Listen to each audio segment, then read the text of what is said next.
Magenta, scarlet, crimson, coral, Santa, Satan. Red takes us into the volatile and erratic life of the intellectual artist Mark Rothko. He lets go of still life, pastoral and picturesque scenes for massive canvases of solid color. Michael Richard, selected for his stamina and classical weight, plays an emotionally charged Mark Rothko. Don't you ever do that again! Supporting actor Jeremy Richard plays Rothko's assistant, Ken. Incidentally, they are father and son. Director Stead comments on their relationship. So we have a really interesting rehearsal room. But it was wonderful because they were very generous with each other. They gave each other a lot of time and space.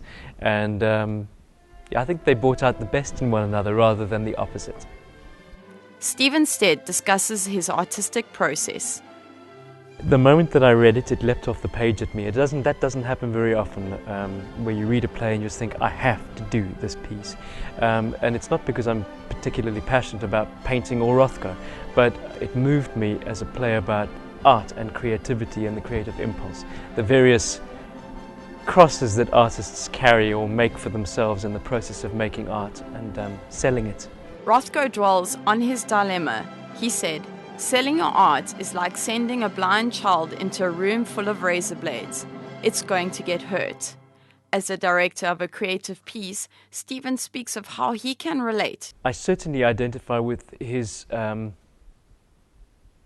the difficulty he has in sending his work out into the world, how it's going to be judged, how it will be received.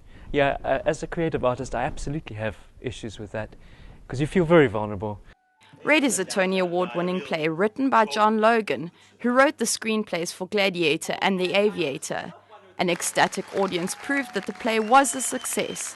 Anybody who cares remotely about what it is to create anything will be deeply moved by it, and I think will have a lot to think about for a long time after. Red has been sold out this festival, a true work of art focusing on red, the life force.